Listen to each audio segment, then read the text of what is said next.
जय हिंद दोस्तों, आज हम फिर से स्टार्ट कर दिए हैं यूपी पुलिस कांस्टेबल के लिए मैथ का प्रैक्टिस सेट।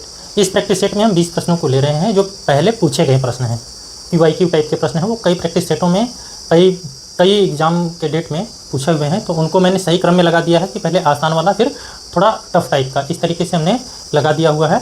और उसके बाद हम चलिए सॉल्व करते हैं। इसमें हम फास्ट रिवीजन कर रहे हैं और हम जो पढ़ रहे हैं बेसिक तरीके से समझाने का प्रयास कर रहे हैं, क्योंकि ट्रिक बताने से तो हर कोई भूल ही जाएगा। इससे अच्छा है कि एक बार बेसिक से पढ़ लिया जाए। 20 में 20 नहीं तो कम से कम 15 तो हो ही जाएगा। और ट्रिक से पढ़ने का क्या है कि मैक्सिमम भूल जाता है, और जिनको ट्रिक से अच्छा समझ में आता है वो बहुत सारे टीचर हैं ट्रिक से शॉर्टकट पढ़ाने वाले, अल्ट्रा कैल्सी बहुत कुछ पढ़ा रहे हैं। हम बेसिक से पढ़ा रहे हैं, मैक्सिमम चीज़ें बेसिक से पढ़ा रहे हैं। कहीं कहीं जहाँ ज़रूरत है वहाँ पे हम आपको शॉर्टकट भी बता देते हैं। चलिए सबसे पहले स्टार्ट करते हैं। आपके सामने हमने एकदम क्रम से सवालों को लगा दिया है, आसान से हार्ड की तरफ। ठीक है, सबसे पहले बोर्ड मास का ये आपका क्वेश्चन है सिंप्लीफिकेशन का, इसमें बोर्ड मास लागू होगा। बोर्ड मास के लिए क्या, एक बार हम बोर्ड मास को देखेंगे कि बोर्ड मास का मतलब क्या है। BODMAS, इसका मतलब होता है B से ब्रैकेट, O से ऑफ, D से डिवाइड, M से मल्टीप्लाई, A से एडिशन, S से सब्ट्रैक्शन। मतलब कि सबसे पहले ब्रैकेट होगा, फिर ऑफ का मतलब का यानी गुणा वाला होगा, फिर उसके बाद डिवाइड वाला होगा, फिर मल्टीप्लाई वाला होगा, उसके बाद जोड़ेंगे, उसके बाद घटाएंगे। तो इसमें तो बहुत सारी चीज़ें नहीं दिखाई दे रही, ना तो ब्रैकेट है ना तो ऑफ है, और उसके बाद सीधा डिवाइड है। तो सबसे पहले हम डिवाइड को ही सॉल्व कर देंगे। ठीक है, उसके बाद कभी भी सेपरेट हो कुछ भी, प्लस माइनस के बाद में हो या प्लस माइनस के बीच में हो या प्लस से पहले हो, कुछ ऐसा कभी भी होता है तो उनको भी हम उसी स्टेप में सॉल्व कर सकते हैं। जैसे इसमें 16 को उतार देंगे और उसके बाद इसमें इसके साथ कुछ नहीं हो रहा था तो उतार दिए हैं। इस 10 में इस 5 से भाग करिएगा तो क्या आ जाएगा, 2 आ जाएगा। फिर ये 4 दूनी के 8 हो जाएगा। इसी स्टेप में इसको सॉल्व कर सकते हैं। अब ये क्या हो जाएगा, आपका ये वाला प्लस था, अब ये दोनों क्या है, प्लस में है, तो पहले प्लस प्लस को जोड़ दिया जाए तो क्या हो जाएगा, 18 हो जाएगा, माइनस 8 है। फिर इसके बाद इसको घटाइएगा तो क्या आ जाएगा आपका, 18 में से 10 घटेगा तो 18 में से 8 घटेगा तो 10 आ जाएगा। ठीक है, फास्ट पढ़ाने के चक्कर में एक स्टेप पहले ही बोल दे रहे हैं। ठीक है, अब चलिए नेक्स्ट वाले सवाल पे चलते हैं, ज़्यादा समय नहीं लेते हैं। एक गोले का पृष्ठीय क्षेत्रफल सेंटीमीटर स्क्वायर में ज्ञात करना है, जिसका व्यास इतना दे रखा है। जब हमें व्यास दे रखा होता है तो हम त्रिज्या निकाल लेते हैं r बराबर क्या होता है, व्यास बटे 2 यानी कि 21/2 हो जाएगा। ठीक है, अब इसके बाद हमें जब ये पता चल गया तो फार्मूला क्या होता है पृष्ठीय क्षेत्रफल का,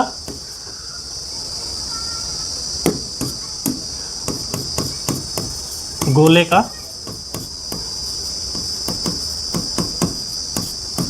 क्षेत्रफल बराबर क्या होता है, 4πr² होता है। तो 4 को आप क्या कर दें, ऐसे ही रहने दें, पाई की जगह होता है 22/7, बचपन से पढ़ते आ रहे हैं। r का मतलब यहाँ पे दे रखा है तो उसकी वैल्यू रख दीजिए। r/2 का स्क्वायर लिखने से आता है, अच्छा है कि 21/2 के स्क्वायर लिखने से अच्छा है कि 21/2 दो बार लिख दिया जाए, 21/2 और 21/2। इस पर हमने अभी तक कुछ नहीं किया, बस फार्मूला लगाया, फार्मूला की जगह पे जो वैल्यू होती है वो रख दिया हमने। अब इसके बाद कटाते हैं, ये 21 से समझ जाइएगा, 7 त्रिक के 21 हो जाएगा। और कुछ कटने लायक होता तो कटा देते हैं, जैसे ये 2 और 2 है कितना हो जाता है, 2 दूनी के 4 होता है, फिर ये 4 खत्म हो जाएगा। अब बचा क्या क्या है आपका, 22 बचा है, गुड़े 21 3 63 बचा, या 21 का 3 का पहले इसमें गुणा कर लीजिए, तो सीधा गुणा करके लिख लीजिए, जो भी आ रहा है इसको गुणा करके लिख लीजिए। 3 दूनी के 6 हो जाएगा और 3 दूनी के 6 हो जाएगा। इसमें आप क्या कर दीजिए, 21 का गुणा कर दीजिए। ठीक है, 21 का गुणा कर दीजिएगा तो आपका 21 छके जो भी आएगा लास्ट में 6 आएगा। तो 6 ऑप्शन किसमें है, इसमें है। और इसका गुणा कर लीजिए आप पूरा बच्चों के तरीके से, जैसे भी आप करना चाहते हैं शॉर्टकट, उसको कर लेने के बाद आपका आ जाएगा 1386 आ जाएगा। ठीक है दोस्तों, थोड़ा शॉर्टकट करना है, थोड़ा फास्ट करना है, कैलकुलेशन में फास्ट करना है, बाकी स्टेप जो हमारा होगा बेसिक तरीके से होगा। ठीक है, चलिए नेक्स्ट पे चलते हैं। नेक्स्ट है दो संख्याएं x और 4x हैं। दो संख्याएं x और 4x हैं तथा उनका मध्य अनुपाती इतना है दे रखा है, तो x का मान ज्ञात कर रहा है। मध्य अनुपाती का क्या फार्मूला होता है, जैसे आपका क्या होता है कि मान लीजिए a b c कोई 3 संख्याएं हैं जो क्या हो आपकी किसमें हो, क्रम से हो, और उसका मध्य अनुपाती आपको दे दिया जाए, मध्य अनुपाती निकालना हो तो मध्य अनुपाती के लिए फार्मूला होता है b² बराबर ac होता है। या तो ये लिख लीजिए, या फिर केवल b बराबर लिखिएगा तो ये स्क्वायर हट जाएगा, इधर करड़ी लग जाएगा, तो a और c जो है इसके ऊपर करड़ी लग जाएगा। तो यही फार्मूला वहाँ पे रख दीजिए। यानी इसमें आपको मध्य अनुपाती ज्ञात करना है। जब मध्य अनुपाती होता है तो जो बीच वाला वैल्यू होता है, यानी b वाला हम फार्मूला निकालेंगे, b वाले फार्मूले से। तो हमें b की जगह क्या दे रखा है, मध्य अनुपाती का मान दे रखा है 45 6 9 7 6 बराबर क्या है, ऐसे ही हम ac की वैल्यू रख देंगे, a और c की वैल्यू रख देंगे। मतलब पहली हमारी संख्या ये है और ये क्या है, c है। बीच में हमें कोई संख्या मान करके उसी की तो वैल्यू ज्ञात करना है। हमें a और c की वैल्यू दे रखा है, हम b की निकाल रहे हैं b के तरीके से, तो b का वैल्यू यहाँ पे हम ये वाला रख दिए, और a का वैल्यू ये a होता है और ये c होता है, बीच में कुछ होता है जिसको हम ज्ञात कर रहे हैं। ठीक है, तो a की वैल्यू यहाँ पे क्या हो जाएगी, a की जगह रख दीजिए, क्या हो जाएगा x हो जाएगा, और c की जगह क्या हो जाएगा 4x हो जाएगा। आपको पता है x का x में गुणा होगा तो x स्क्वायर हो जाएगा, और 4 है तो 4x स्क्वायर हो जाएगा। जब ऐसा हो जाने के बाद आप क्या करिएगा, इसका वर्गमूल करड़ीस निकालिएगा, वर्गमूल निकालिएगा। तो कोई भी चीज़ पावर में अगर है, पावर में अगर उसके पावर में 2 है तो बाहर निकलेगा तो एक बार पावर हो जाएगा। और उसी प्रकार से जो 4 है, 4 को हम लिख सकते हैं 2 का स्क्वायर, और x स्क्वायर तो ऑलरेडी है, तो स्क्वायर वाली चीज़ कुछ भी बाहर निकलेगी तो बस करड़ी खत्म हो जाएगा। करड़ी से बाहर निकलते समय स्क्वायर इनका खत्म हो जाएगा। करड़ी से बाहर निकालिए तो क्या हो जाएगा, 2x हो जाएगा। और ये ऐसे ही रहने दीजिए, 4 5 6 9 7 6, इनको कटा दीजिए 2 से, 2 से कटाइएगा तो 2 दूनी के 4 हो जाएगा, 2 दूनी के 4 हो जाएगा, इधर चला जाएगा तो 2 8 16 हो जाएगा। इस टाइप का भी ऑप्शन में कोई दिख जाए तो वहीं तक सॉल्व करके छोड़ देना है, पूरा नहीं सॉल्व करना है।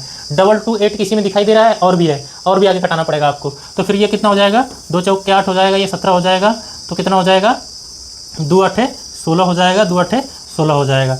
तो ऐसा कोई ऑप्शन दिखाई दे रहा है तो आपका बी वाला ऑप्शन है, यानी ये वाला ऑप्शन सही हो जाएगा। एक्स का मान कितना आ गया, 22 84 88। आपका इतना सिंपल, एकदम जो सिंपल तरीका होता है, बेसिक तरीका होता है, उसी तरीके से हम बता रहे हैं। और ये आपका ज़्यादातर याद भी रहता है क्योंकि आपने बेसिक पहले से ही पढ़ा हुआ है, ठीक है। इसलिए मैं बेसिक इस टाइम पे बता रहा हूँ कि आपको बेसिक कम से कम याद तो रहे। अभी एग्जाम से पहले बहुत कुछ तो कवर नहीं कर सकते, लेकिन बहुत कुछ कर भी सकते हैं। रुमाल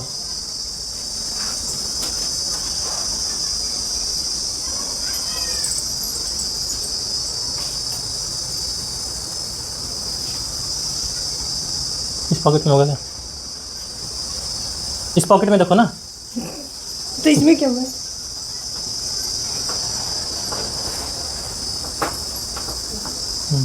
ये थोड़ा सूती है ना। चलिए नेक्स्ट है हमारा, फिर से इसमें तृतीय अनुपाती पूछा हुआ है। मध्य अनुपाती और तृतीय अनुपाती, ये 2 चीज़ें पूछता है, ठीक है। तो ये दोनों आपके इसी सेट में मिल चुका है, तो चलिए सॉल्व करते हैं। तृतीय अनुपाती के लिए क्या होता है, तृतीय अनुपाती मतलब जो c होता है, c की जगह पे कोई वैल्यू दिया नहीं रहता तो उसको ज्ञात करना होता है। जो फार्मूला अभी लगाए थे आप, b स्क्वायर बराबर AC, इसी वाले फार्मूला से c को इधर लेके आ जाइएगा, या c को वहीं छोड़ दीजिए, a इसके नीचे आ जाएगा। तो c का फार्मूला हो जाएगा b स्क्वायर अपॉन a, ये c का फार्मूला होता है। तो c की जगह आपको निकालना है, तो बाकी सारा वैल्यू यहाँ पे रख दीजिए b और a का, ठीक है। ये मान लीजिए a है आपका, ये मान लीजिए b है, और c आपको ज्ञात करना है, ठीक है। c ज्ञात करना है तो यहाँ पे वैल्यू रख दीजिए। b की जगह क्या हो जाएगा, b की जगह मतलब ये वाला वैल्यू रख दीजिए 42 गुणे 42, और नीचे क्या हो जाएगा, a की वैल्यू रखना है, मतलब एक बार रखना है 36 बराबर c। अब इसको कटाइए, 6 के 36 और 6 सत्ते 42। अब ये 6 बच गया, 6 सत्ते 42, ऊपर क्या क्या बचा, 7 और 7 बचा, यानी 7 सत्ते 49 बच गया। c की वैल्यू क्या आ गया, 49 आ गया। इस तरीके से आप लोग सॉल्व कर सकते हैं, एकदम बेसिक सा है। हमने बेसिक से ही पढ़ाने का ठान लिया है क्योंकि आपको बेसिक कभी ना कभी पढ़े होंगे तो वो जल्दी आपके दिमाग में बैठ जाएगा। ये हमारे पास टाइपिंग का सही सुविधा नहीं था, एक बार मैं इसको लिख देता हूँ, ठीक है।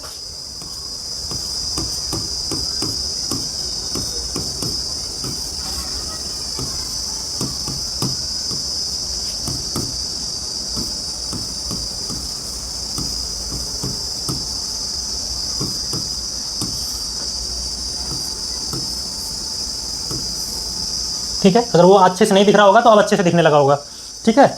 चलिए अब सॉल्व करते हैं। ये भी वही बोर्ड मास वाला नियम अप्लाई होगा।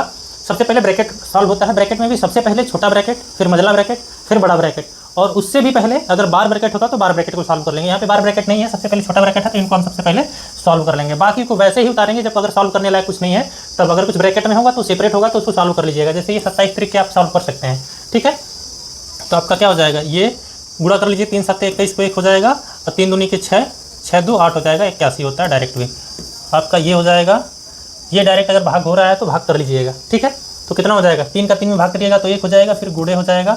आपका इस ब्रैकेट में क्या हो जाएगा, 19 में से 15 घटेगा तो 4 बचेगा, और नीचे उसके ऑलरेडी 4 है, ठीक है। हमने ज़्यादा कुछ किया नहीं है, एकदम बेसिक तरीका है, उस बेसिक तरीके से हमने किया है। इसका गुणा कर लिया और इसका भाग कर लिया है, बाकी उसको घटा करके उतार लिया है। अब ये रह जाएगा आपका 81, फिर गुणे 1 गुणे ये 4/4 है, कट जाएगा तो 1 आ जाएगा। दिखने में भले बड़ा है लेकिन बहुत आसान है। ये 81 गुणे, इस 1 का गुणा 1 में होगा तो 1 आएगा, 81 1 में 81 मतलब खाली 81 आपका आंसर आ जाएगा, ठीक है। 81 कोई ऑप्शन है तो वही सही हो जाएगा, ये वाला ऑप्शन आपका सही होगा। ये वाला तो लगभग दिख रहा होगा आपको, या इसको भी लिख देता हूँ।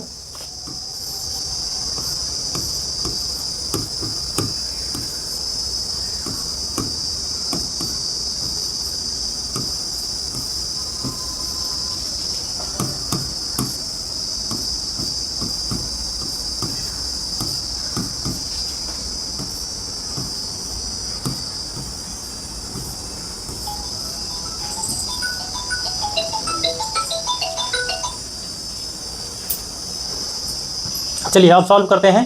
हमारा क्या है यहाँ पे, सेम वैसे ही है, यहाँ पे वही सेम तरीका अपनाएंगे हम लोग। सबसे पहले जो ब्रैकेट में होगा सेपरेट होगा उसको सॉल्व कर लेंगे, ठीक है। चलिए सॉल्व करते हैं। ये इससे भाग करिएगा तो कितना आ जाएगा, 9 सते 63 हो जाएगा, ये भाग हो गया। फिर गुड़े, ये इसको भाग करिएगा तो कितना हो जाएगा, 8 एकम 8 8 दूनी के 16, ठीक है। 12/96 डायरेक्ट अगर आपको आ रहा है तो वो कर सकते हैं प्लस।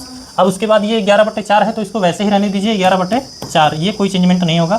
फिर गुड़े, इस ब्रैकेट में सॉल्व होने के बाद क्या आ जाएगा, 9 में से 5 घटेगा तो 4 आ जाएगा। ये इसमें हमने अभी ज़्यादा कुछ किया नहीं है, बस जितना आपको बेसिक पता है बेसिक वाला हमने किया है, भाग कर दिया है और कटा दिया है, इतना ही किया है। यहाँ पे कटा दिया, यहाँ पे भाग कर दिया है। अब ये 7 ऐसे ही रह जाएगा। फिर गुड़े, ये 12 उतर जाएगा प्लस ये इस 4 को इस 4 से कटा देगा तो खाली क्या बचेगा, 11 बचेगा, ठीक है। 11 12 को जोड़ दीजिएगा तो 23 हो जाएगा और ये 7 बचेगा इधर, ये 23 और 7 हो जाएगा, गुणा कर दीजिएगा 7 3 21 7 दूनी के 14 2 16 हो जाएगा। 161 आपका ऑप्शन कोई है तो वो सही हो जाएगा, ठीक है दोस्तों। इस तरीके से एकदम बेसिक वाले तरीके से हम सॉल्व कर सकते हैं। जिसको ना समझ में आए एक बार बैक कर करके या स्पीड कम कर करके देख सकते हैं। एकदम बेसिक बता रहा हूँ, अच्छे से समझ में आ रहा होगा। यहाँ पे ध्यान दीजिएगा क्या है, x का 2% बराबर 276 है तो x का मान क्या होगा, ठीक है। x का 2% तो का मतलब होता है गुड़ा, ता की जगह गुड़ा हो जाएगा 2% यानी 2/100 हो जाएगा। बराबर कितना दे रखा है, 276। एकदम बेसिक है ये, परसेंटेज का एकदम बेसिक है। अब इसमें क्या हो जाएगा, ये इसको कटा दीजिए तो कितना हो जाएगा, ये हो जाएगा। या तो इसी को कटा लीजिए या ऊपर का ऊपर कभी भी कट जाता है। गुड़े में सब कुछ हो या भाग में सब कुछ हो, इस पार उस पार बराबर के आप कुछ भी कटा सकते हैं, ऊपर का ऊपर नीचे का नीचे। लेकिन अगर खुद के बटे में कटाना हो तो खुद को इससे कटा सकते हो या इसको यहाँ से यहाँ कटा सकते हो। मैं इसी को कटा देता हूँ, कोई भी किसी को कटा सकता है। यहाँ पे कितना हो जाएगा, 1/50 हो जाएगा बराबर 276 हो जाएगा। इसका इसमें इधर गुड़ा हो जाएगा तो x बराबर क्या हो जाएगा, ये 0 तो 1 0 ऑलरेडी उतर जाएगा। फिर 5 6 के 30 हो जाएगा। फिर 5 7 35 3 38 हो जाएगा। 5 दूनी के 10 3 13 हो जाएगा। 13,800 कोई ऑप्शन है, हाँ लास्ट वाला ऑप्शन है 13,800। ये ऑप्शन आपका सही हो जाएगा। एकदम सिंपल सा है, ठीक है। इसमें ज़्यादा कुछ क्रिएटिविटी नहीं था। परसेंटेज का जिसको बेसिक पता है वो कर लेगा। दो संख्याओं के एलसीएम का मान इतना है तथा एचसीएफ का मान इतना है। यदि उनमें से एक संख्या ये है तो दूसरी संख्या ज्ञात कीजिए। इसके लिए फार्मूला क्या होता है, दो संख्याओं का गुणनफल बराबर लसा गुणे मस, या फिर लसा गुणे मस बराबर दो संख्याओं का गुणनफल। दोनों में से कोई भी एक कर सकते हो। तो दो संख्याओं का गुणनफल में मतलब आपको एक संख्या दे रखा है क्या, 378 गुणे संख्या आपको जो पता नहीं उसकी जगह x मान लो, या जो संख्या है उसकी संख्या मान लो, दूसरी संख्या, ठीक है। तो अब इसका क्या हो जाएगा, एलसीएम कितना दे रखा है, 41 58 दे रखा है गुणे, और ये दे रखा है 54। तो हमें x की वैल्यू ज्ञात करना है, बाकी सब इधर से इधर जाके कटा दो। ये यहीं से डायरेक्ट कटाना होता है तो आपको कटाने आ रहा है तो कटा लीजिए। हम सबसे पहले 6 से कटाते हैं तो क्या हो जाएगा, 6 9 54 हो जाएगा। और ये कितना हो जाएगा, 6 6 के 36 6 3 के 18, ठीक है। एक इधर जाने के बाद ये 18 हो जाएगा, कट गया। अभी ये कट जाएगा और भी 9 7 63, ठीक है। अब इस 7 से इसको कटा दीजिए, इधर खाली x बचेगा। ये कटने के बाद कितना आ जाएगा, 7 5 35 और इधर 6 बचेगा, कितना हो जाएगा 65 हो जाएगा। 7 9 63 हो जाएगा और 7 चौक के 28 हो जाएगा। तो 594 आ जाएगा, ठीक है। एक बार में ही जिसको कटाने आ रहा है एक ही स्टेप में ये सॉल्व हो जाएगा, एकदम बेसिक है, ठीक है। ऐसे सवाल बनते हैं, सिंपल सवाल जो बनता है ना वो ऐसे ही बनते हैं।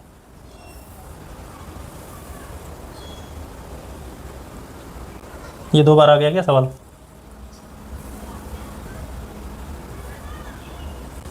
चलिए, एक दुकानदार ने 500 में एक वस्तु खरीदी, 26% लाभ करने के लिए उसे वस्तु को किस मूल्य पर बेचना चाहिए, ठीक है।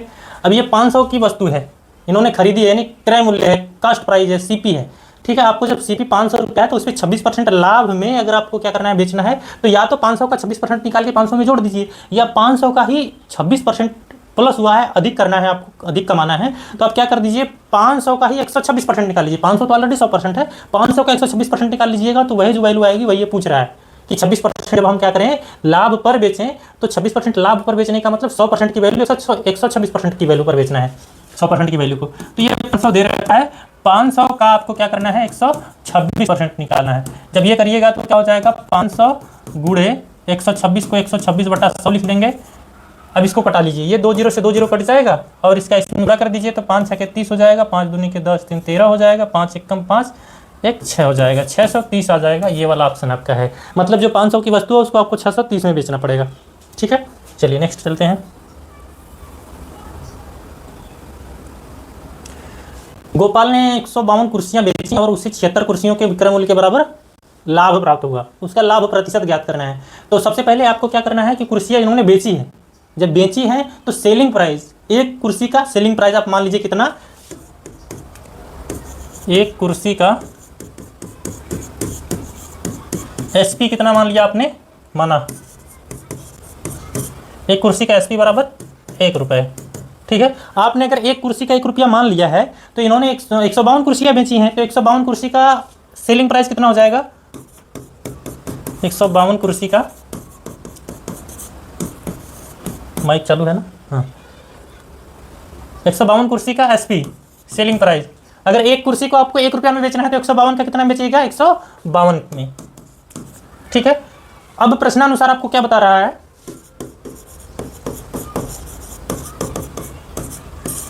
आपका प्रश्न क्या कह रहा है कि 76 कुर्सियों, ये जो 152 कुर्सियों को बेचा ना उसने, तो 76 कुर्सियों के विक्रय मूल्य के बराबर लाभ प्राप्त हुआ।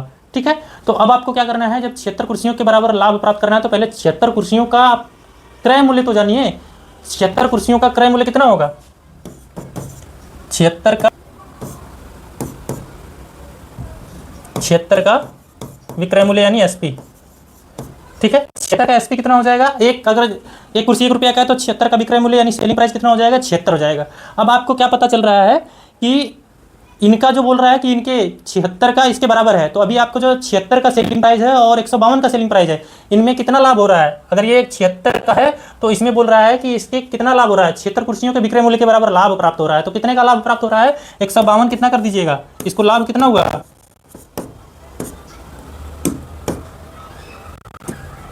लाभ 152 माइनस 76 हो जाएगा, तो कितना हो जाएगा, 76 हो जाएगा। जब आपको लाभ निकल जाए, आपको लाभ पता चल जाए, तो आपको क्या करना है, यहाँ पे लाभ प्रतिशत कितना होगा, लाभ प्रतिशत बराबर हो जाएगा लाभ गुणे क्रय मूल्य, यानी 76/76 हो जाएगा गुणे 100 हो जाएगा। ठीक है, सबसे पहले तो इस हिसाब से जो 152 कुर्सियों के इन्होंने कितने में बेचा है, 152 में बेचा है, तो उनका जो कॉस्ट प्राइस होगा आपका कितना होगा, बेसिक कितना होगा, ये 76 से कितना बेच रहे हैं, 76 से 152 पे जा रहे हैं, 76 से 152 पे जा रहे हैं, तो 76 आपका बेसिक होगा यानी मूल्य होगा। तो अब ये कट जाएगा, ये इससे कट जाएगा, तो क्या बचेगा आपका, 100% बचेगा। ठीक है, इस तरीके से आपका आ जाएगा इसका लाभ प्रतिशत। लाभ निकल जाने के बाद ये कर सकते हैं आप।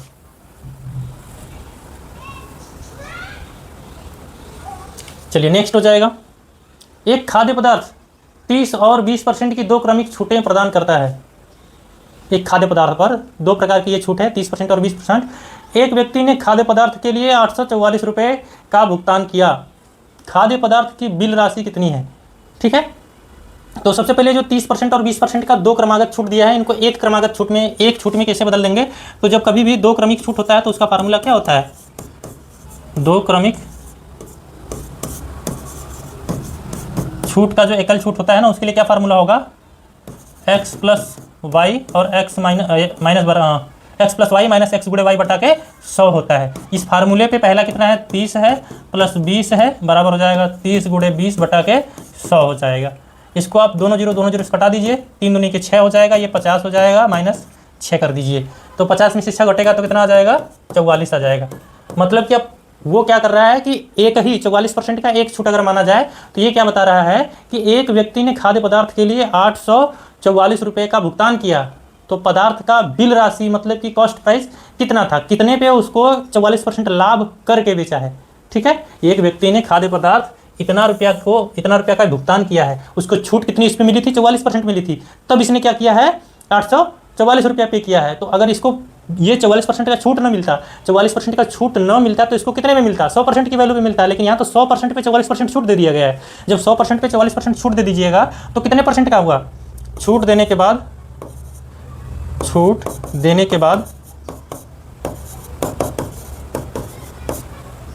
कितना हो जाएगा, जब छूट दे दीजिएगा तो 100% माइनस कितना हो जाएगा, 44%, यानी कि 56%, और 56% की ही वैल्यू दे रखा है कितना, 840, तो 100% की वैल्यू क्या हो जाएगी, यानी जब 56% बराबर कितना हो रहा है, या 56% को आप क्या लिख रहे हैं,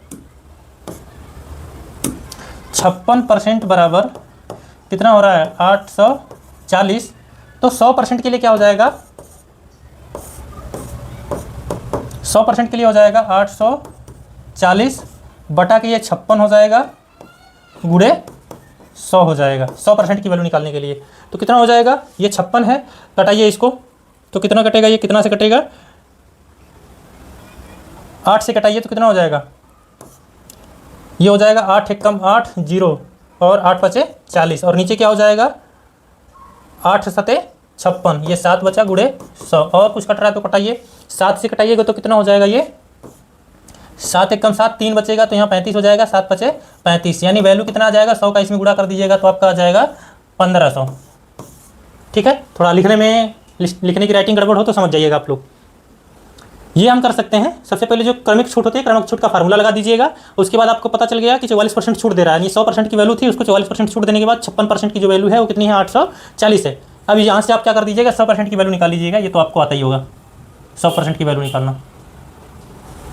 चलिए, किसी काम को करने में बी को जितना समय लगता है उसके 3/4 समय में ए वही काम आधा कर पाता है। इसको रोक के इसको लास्ट में करिएगा, थोड़ा सा आपके लिए टफ हो सकता है।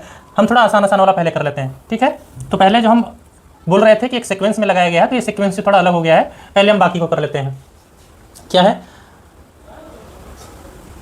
रमन की आय 75,400 है, वह अपनी आय से 23% की बचत करता है।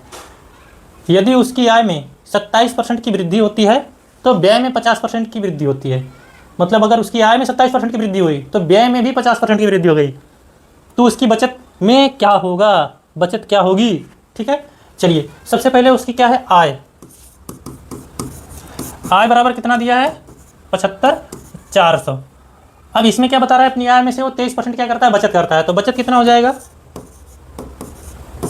बचत बराबर हो जाएगा 75,400 गुणे 75,400 का कितना 23%, निकालिए तो हो जाएगा 75,400 गुणे 23/100। ये 2 0 से 2 0 कट जाएगा। अब इसका गुणा कर लीजिए, एक बार गुणा किया जाए, हमने डायरेक्ट यहाँ पे गुणा कर लिया 17,342 हो गया। जब आपकी आय पता चल जाए और व्यय पता चल जाए तो बचत अपनी आय पता चल जाए बचत पता चल जाए तो व्यय आप निकाल सकते हैं।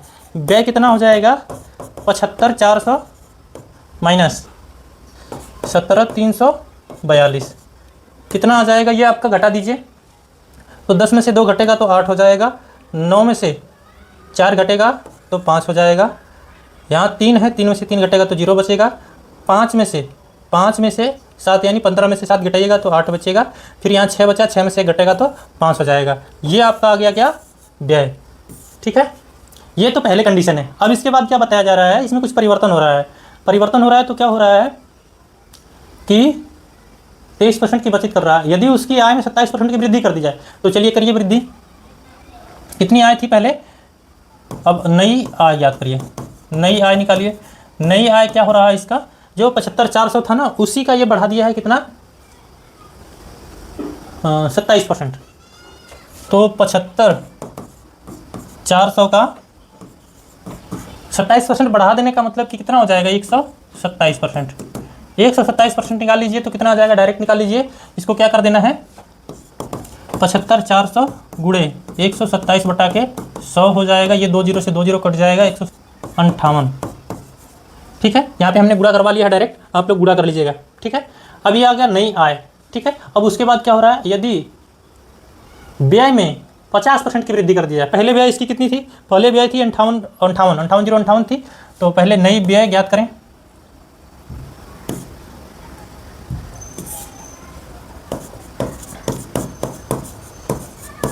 नई व्यय कितना हो जाएगा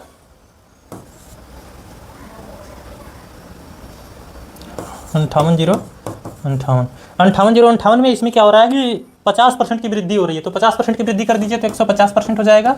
150/100 डायरेक्ट लिख देते हैं, कुछ कट रहा है क्या, ये 0 से ये 0 कट जाएगा। अब इसके बाद इसको निकाल लीजिए, इसको गुणा कर दीजिए, कितना हो जाएगा 15 8 120 हो जाएगा। और उसके बाद क्या हो जाएगा 15 5 75 हो जाएगा। तो 75 में 12 जोड़ दीजिए, 75 10 85 2 87 हो जाएगा, 7 हो जाएगा। अब उसके बाद क्या हो जाएगा 87 हुआ तो ये 8 यहाँ उतर जाएगा। 15 8 120 यानी फिर से 87 लिख लिया जाए। 15 8 120 को 0 हो जाएगा, 12 हासिल लग जाएगा। और 15 5 75, 75 में 12 जोड़ दीजिएगा तो कितना हो जाएगा 87 हो जाएगा। ठीक है, और ये 0 भी कट जाएगा, यानी आपके पास ये बचेगा 87 0 87, क्योंकि यहाँ डबल 0 था, एक 0 कटा था, एक 0 बच रहा था, तो वो 0 भी यहाँ से कट जाएगा, आपके पास बचेगा 87 0 87। अब इसके बाद क्या हो जाएगा, ये नई आय है, ये नई व्यय है, तो बचत क्या होगी, बचत बराबर क्या हो जाएगा आपका हो जाएगा, इस आय में से इस बचत व्यय को घटा लीजिए, कितनी है ये, इसमें से इसको हटाइए, तो 95,758 माइनस 87,087, इसको घटाइए तो कितना हो जाएगा, 8 में से 7 घटेगा तो 1 हो जाएगा। एक किसी ऑप्शन में हो रहा है क्या, एक ही ऑप्शन में 1 हो रहा है, मतलब 8667 है, 8671 ये हो जाएगा। ठीक है, इसमें थोड़ा सा टाइम टेकन था, बेसिक तरीका हमने बताया है इसलिए टाइम टेकन है। ठीक है, और वैसे भी ये थोड़ा बाकियों से टफ टाइप का है। अब यानी देखिए अब क्या हो रहा है कि हमारा जो प्रश्न का लेवल बढ़ रहा है थोड़ा सा अब ऊपर की तरफ। पहले स्टार्टिंग में हमको आसान आसान से क्वेश्चंस मिले हैं, अब क्या थोड़ा सा लेवल ऑफ हो रहा है। ठीक है, यहाँ पे हमें क्या करना है, आय दिया था और बचत, हमें बचत के बारे में बता दिया था, तो हमें आय और बचत जब पता चल जाए तो हम व्यय निकाल लेते हैं। इनकी ही आय और इनकी ही व्यय से यहाँ पे क्या किया जा रहा है, उसको 27% बढ़ाया जा रहा है, इसको 50% बढ़ाया जा रहा है। तो नई आय और नई व्यय ज्ञात कर लेने से हमें जो घटा लेंगे जब, तो नई बचत पता चल जाएगी। तो हमें बचत के ही बारे में पूछा था। चलिए नेक्स्ट है, 2 ट्रेन 50 किलोमीटर और 110 किलोमीटर प्रति घंटे की चाल से विपरीत दिशाओं से आ रही हैं। जब विपरीत दिशा से आ रही हों तो क्या होता है, प्लस होता है। जब विपरीत दिशा से आ रही हों तो प्लस हो जाएगा उनकी जो चाल होगी। ठीक है, चलिए अब क्या हो जाएगा, एक ट्रेन की लंबाई 500 मीटर है, उन्हें एक दूसरे को पार करने में 12 सेकंड लगते हैं। तो चलिए अब यहाँ पे क्या कर लेते हैं, जो सापेक्ष चाल होगी या नई चाल होगी वो क्या हो जाएगी, रिलेवेंट स्पीड बोलते हैं इसको, रिलेवेंट स्पीड। रिलेवेंट स्पीड क्या हो जाएगी आपकी, इसका कितना है,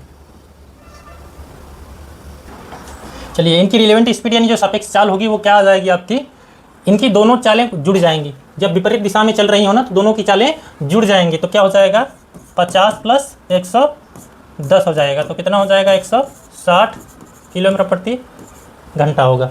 अब उसके बाद क्या बता रहा है कि उन्हें एक दूसरे को पार करने में 12 सेकंड लगते हैं। ये वाली स्पीड है, इस स्पीड से उनको क्या हो रहा है कि 12 सेकंड लग रहा है, तो दूरी क्या हो जाएगी, क्रॉस करने में दूरी, क्रॉस करने में कवर दूरी कितना हो जाएगा, समय कितना लग रहा है 12 सेकंड, और अभी इनकी चाल कितनी है, देखते हैं। ये जो 160 किलोमीटर प्रति घंटा है ना, इधर देखो सेकंड दे रखा है, इसलिए हमें इसको मीटर प्रति सेकंड में बदलना पड़ेगा। तो ये 160 गुणे 5/18 हो जाएगा, इसको कटाइएगा इससे, तो 18/1 कितना होता है 144 होता है, फिर दशमलव लगेगा, फिर कितना बच रहा है आपके पास 16 बच रहा है, 60 हो गया, मतलब फिर से 18/144 हो जाएगा, फिर से 18/144 हो जाएगा, यानी कि आ जाएगा कितना 5/40, 5/40 को 0 हो जाएगा, 5/40 और 40 में क्या कर दीजिएगा, कई बार 8 आ जाएगा आपका, तो 5/40, 5/40 4 44, 5/40 4 44, 5/40 4 44, तो आपका ये मान लीजिए 44.44 आ गया। अगर इधर से दशमलव के बाद 3 अंक ले जाते हैं, इधर से 2 अंक ले जाएंगे, तो ये आपका कितना हो जाएगा 44.44 मीटर प्रति सेकंड आ जाएगा, मीटर प्रति सेकंड, इस 0 से कोई मतलब नहीं रहेगा, 44.44 आ गया। जब आपके पास क्या हो गया कि जब आपकी रिलेवेंट स्पीड पता चल जाए आपको कि जब क्या हो विपरीत दिशा में चल रही है तो दोनों स्पीड जोड़ दी जाती है। उसके बाद आपको क्रॉस करने में अगर 12 सेकंड लग रहे हैं, 12 सेकंड लग रहे हैं, तो दूरी कितना हो जाएगी, दूरी के लिए क्या हो जाएगा 12 गुणे कितना हो जाएगा, आपकी चाल क्या है, रिलेवेंट वाली चाल क्या है 44.44 है, इसको गुणा कर दीजिए तो कितना आ जाएगा, इसका इसमें गुणा कर दीजिए, 12 चौक के 48, 12 चौक के 48, 48 4 52 को 2 और 48, 12 चौक के 48, 12 चौक के 48, फिर 5 हो जाएगा, 48 5 53 हो जाएगा, और 12 चौक के 48, 48 5 कितना हो जाएगा 53, ये आपका आ जाएगा 533.28। ठीक है, ये दशमलव के बाद और अंक तक ले जाते हैं ना हम, और आसान हो जाता है, हम इतना ही तक ले जाएंगे, ये ठीक है हमारा।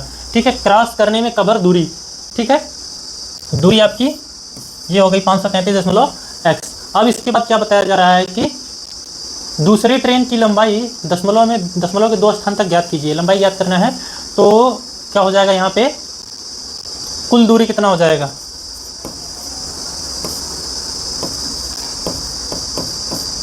बराबर अनुकूल दूरी,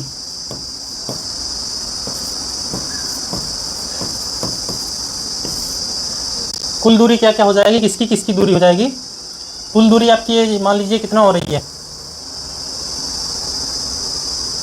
क्रॉस करने में कवर दूरी है 537.28।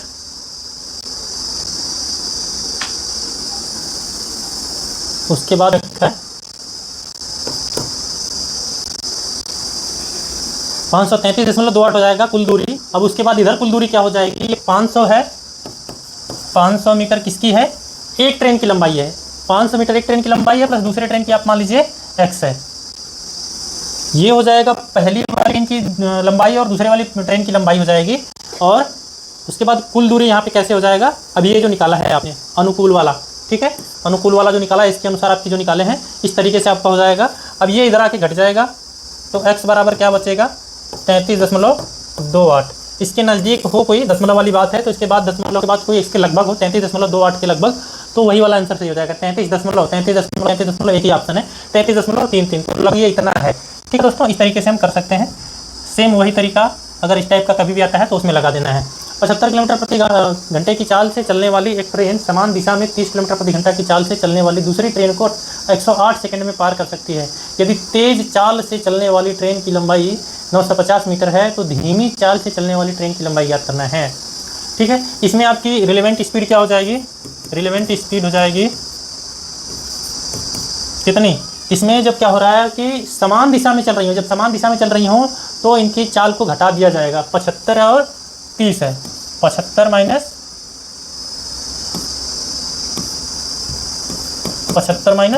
30 कितना हो जाएगा, 30 15 45, ये आ गया 45 किलोमीटर प्रति घंटा। और ये सेकंड में दिया है ना टाइम को, तो इसको भी मीटर प्रति सेकंड में बदल दीजिए तो कितना हो जाएगा, ये 45 गुणे 5/18 कितना हो जाएगा, ये इसको कटा दीजिए तो आ जाएगा कितना, 2.5 आ जाएगा। 18 गुना के 36, 18 5 90। अब ये कितना, इसको गुणा कर दीजिए तो कितना हो जाएगा,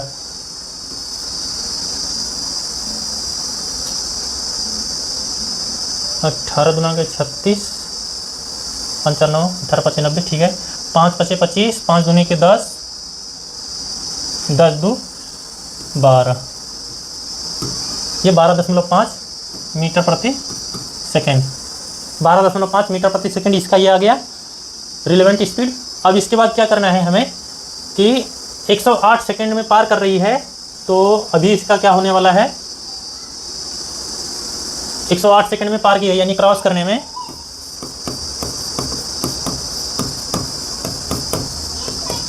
पार की गई दूरी या दूरी कितना हो जाएगा, 108 गुणे कितना है, 12.5 है।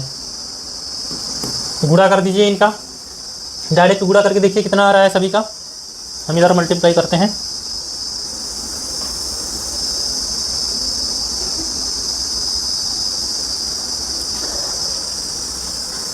डायरेक्ट गुणा कर लीजिए तो कितना हो जाएगा, 13 कितना बता रहे हैं, 50 मीटर। ठीक है, इसका इसमें गुणा कर लीजिएगा, डायरेक्ट आ जाएगा आपका 13.50 मीटर। अब इसके बाद क्या हो रहा है कि ये जब आपको दूरी पता चल जाए तो आपको पता है कि कुल दूरी बराबर क्या हो जाएगा, दोनों ट्रेनों की लंबाई कवर की गई दूरी, जो कुल दूरी होगी ना कवर की गई, वो कुल दूरी में क्या हो जाएगा,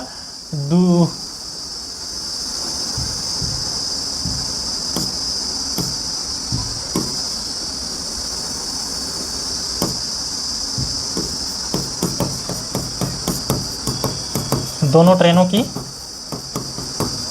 लंबाई, दोनों ट्रेनों की लंबाई कितनी हो जाएगी, ये तो अभी कुल दूरी आपने निकाल लिया कितना, 1350।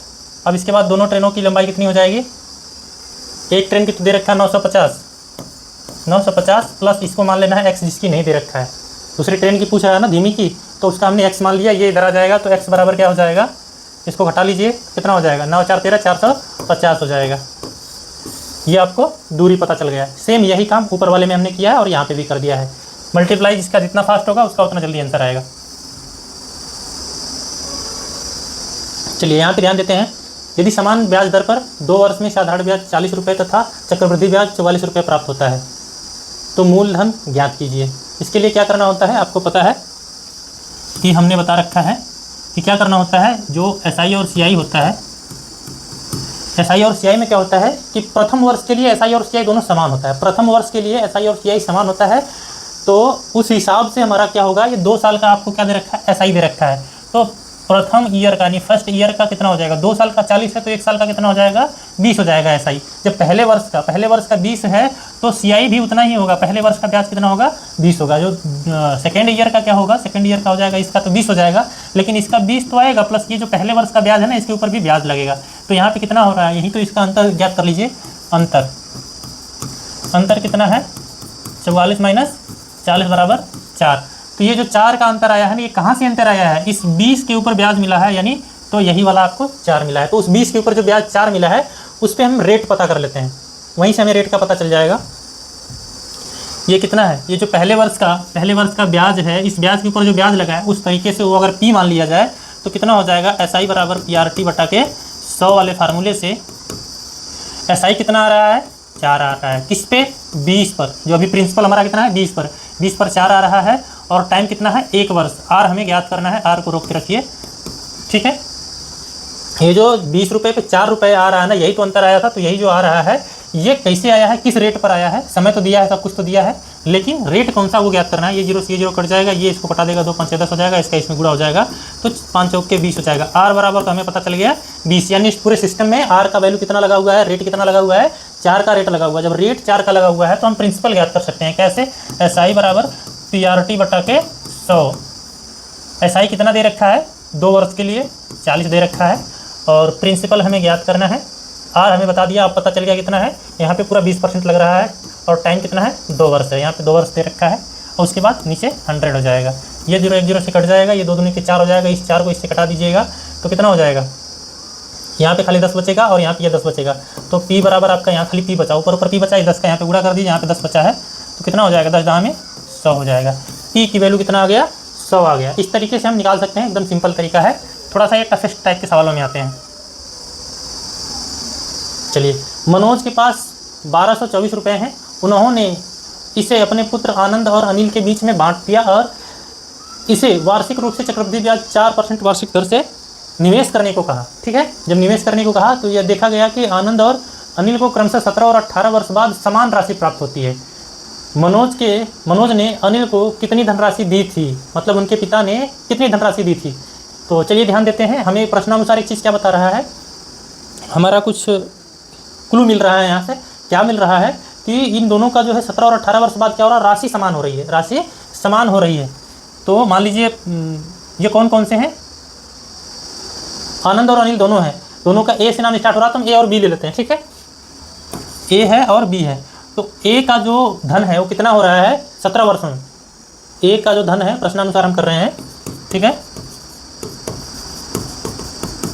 ए का धन है वो कैसे निकलेगा, 1 + r/100 के पावर 1 + r/100 के पावर कितने वर्षों में निकला है, तो पहले किसका है, 17 वर्ष वाला है, तो 17 वर्ष वाला लो। ये इसका जो ब्याज है, इसका सब कुछ जो भी धन प्राप्त हुआ है वो किसके बराबर आया, मान लीजिए दूसरे वाले का क्या है, बी का है, बी का ए वाले का 17 वर्ष बाद और बी वाले का 18 वर्ष बाद, यानी 1 + r/100 के पावर 18 हो जाएगा। ठीक है, इन दोनों की जो वैल्यू 17 वर्ष की और 18 वर्ष की जो वैल्यू है वो समान है। तो क्या करना है, यहाँ पे कितना करना है, आर की जगह क्या रखना है, 100 रखना है। आर की जगह क्या रखना है, सॉरी आर की जगह दे रखा है 4 दे रखा है, 1 + आर की जगह क्या है, आर की जगह रख देना है 4/100 हो जाएगा। इसके पावर क्या है, 17 है, और यहाँ पे क्या हो जाएगा, बी हटा दीजिए, अब बी की कोई इतनी ज़रूरी नहीं है। ये हो जाएगा 1 + 4/100, इसकी पावर क्या हो रहा है, 18 हो रहा है। ध्यान दीजिएगा ये दोनों चीज़ क्या है, सेम है, दोनों चीज़ें क्या है, सेम है। और अगर ए और बी दोनों यहाँ लिख ले जाते हैं तो अब क्या हो जाएगा, A/B की वैल्यू क्या आ जाएगी, A/B की वैल्यू क्या आ जाएगी, ये बी इसके नीचे आ जाएगा और ए वाला इसके नीचे चला जाएगा। सब कुछ सेम है, सब कुछ सेम है। अभी फिलहाल कटा लीजिए तो कितना आ जाएगा, ये 4 बटे होगा कितना, 4 दूनी 8, 4 × 5 = 20, यानी 25 हो जाएगा नीचे। अब ये क्या हो जाएंगे, सीधा ये इससे कट गया तो कितना हो जाएगा, ये नीचे हो जाएगा 25 और ये 25 × 1 = 25 = 26, 26 बटा के क्या हो जाएगा 25 हो जाएगा, इसके पावर क्या है 18 है, और उसके नीचे क्या हो जाएगा सेम चीज़ है 26 बटे 25 के पावर क्या है 17 है।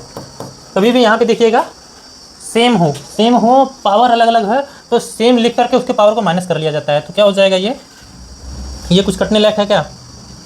नहीं, अभी फ़िलहाल तो इसको लिख लेते हैं 26 बटे 25। 26 बटे 25 की पावर क्या हो जाएगा 18 माइनस 17। तो कितना आ जाएगा ये 26 बटे 25। क्यों? क्योंकि ये इससे घटेगा तो 1 आ जाएगा, मतलब A रेशियो B क्या आ गया, A रेशियो B बराबर आ गया 26 बटे 25। 26 बटे 25। अब हमें जिसका ज्ञात करना है उसको ज्ञात कर लेते हैं। चलिए स्टार्ट करते हैं।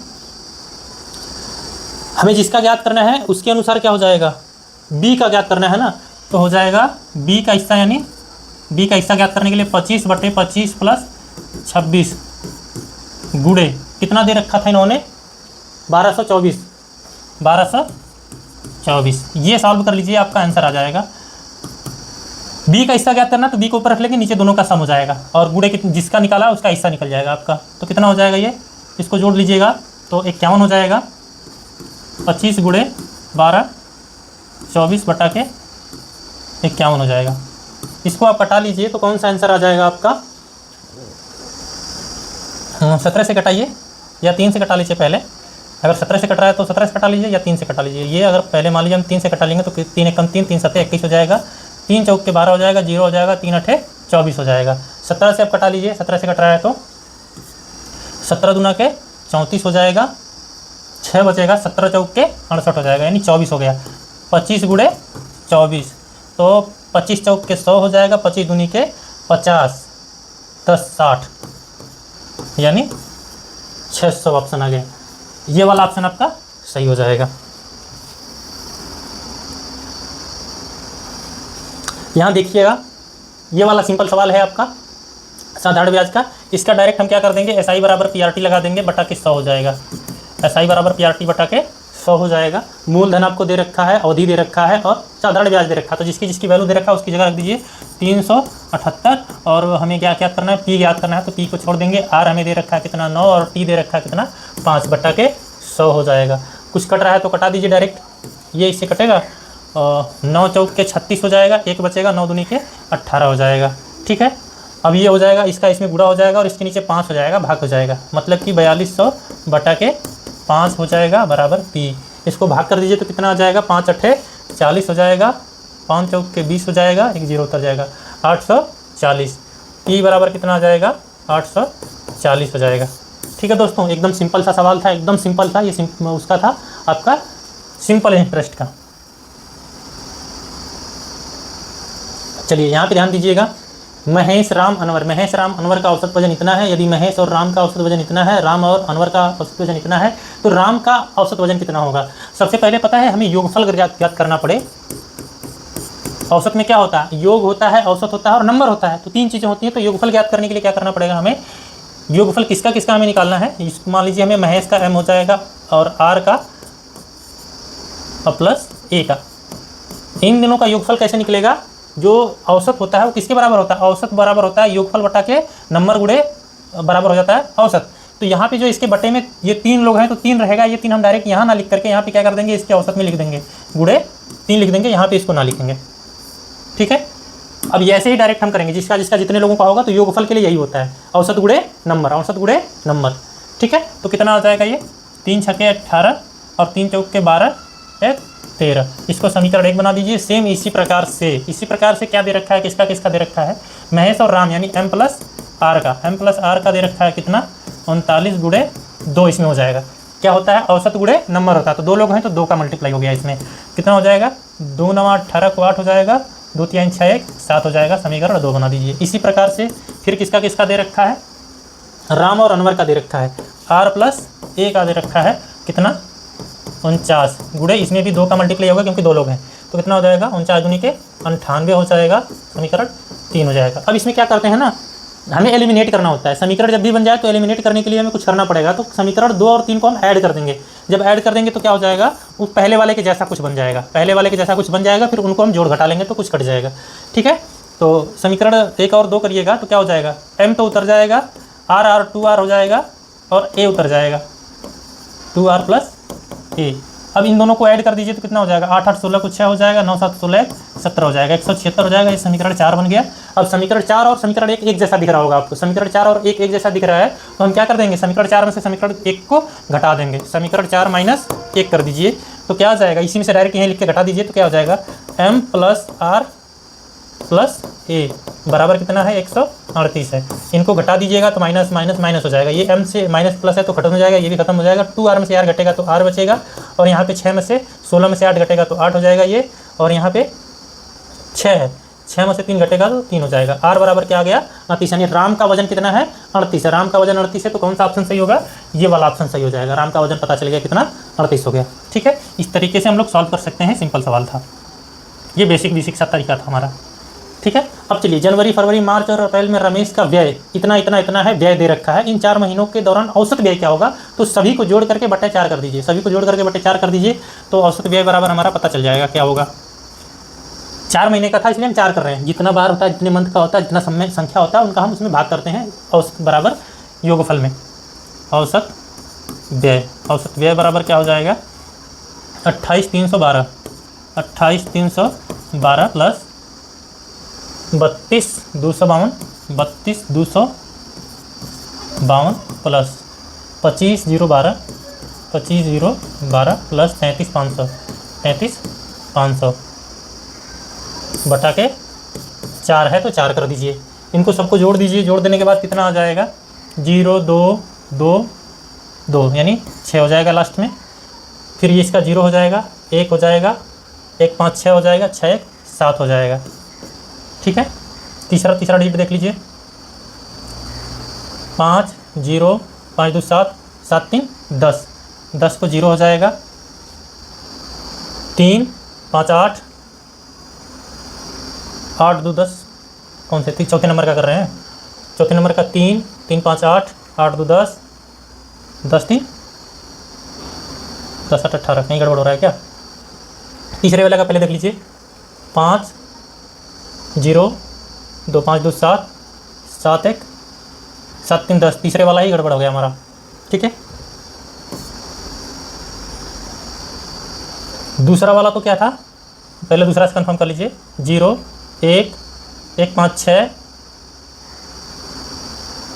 1 5 6 6 6 1 7 हो जाएगा, ये 7 सही है। तीसरा देखिए 5 5 के बाद 0 0 के बाद 2 यानी 5 2 7 और 7 3 10 को 0 हो जाएगा, सही है भाई। फिर चौथा देख लीजिए, 3 3 5 8 8 2 10 10 8 18 1 19 3 2 5 5 3 8 8 2 10 10 1 11। इसमें 4 से भाग कर दीजिए तो 4 से भाग करने के बाद क्या आ जाएगा, 4 दूनी के 8, यहाँ 11 है तो 4 दूनी के 8 हुआ है तो 3 बचेगा, 39 हो जाएगा। तो 4 9 36 हो जाएगा। 29 किसी में स्टार्टिंग में आ रहा है, 29 इसमें आ रहा है स्टार्टिंग में, तो 29,769 वाला सही हो जाएगा। तो ऐसे आप ऑप्शन को देख सकते हैं, पूरा अब डिवाइड करने की ज़रूरत नहीं है। इस तरीके से हम लोगों ने आज 20 प्रश्नों को टच किया है। इस तरीके से हम बेसिक तरीके से अगर सीखते हैं, बेसिक तरीके से अभी लगाएंगे तो फिलहाल हमारा एग्जाम नज़दीक है, तो हमारा जो कभी पहले पढ़े हैं और उसी में अगर बेसिक आज फिर से सीख लेते हैं तो इसी टाइप के प्रश्न हम कई प्रैक्टिस सेट में जब देख लेंगे, हमारा बेसिक सा अगर आ भी जाता है, अभी कम समय है, तो जो लोग अभी मैथ से डर रहे हैं उनका थोड़ा आसान हो सकता है और सिलेक्शन इस बार सिक्योर कर सकते हैं। बाकी सब्जेक्ट तो ऑलरेडी आपने मजबूत कर लिया होगा।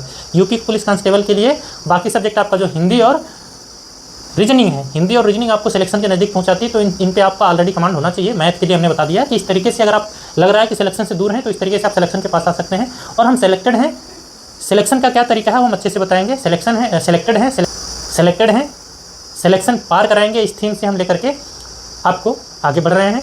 तो इसमें हमारा सपोर्ट कीजिए और आप नए हैं तो चैनल को सब्सक्राइब करें। धन्यवाद।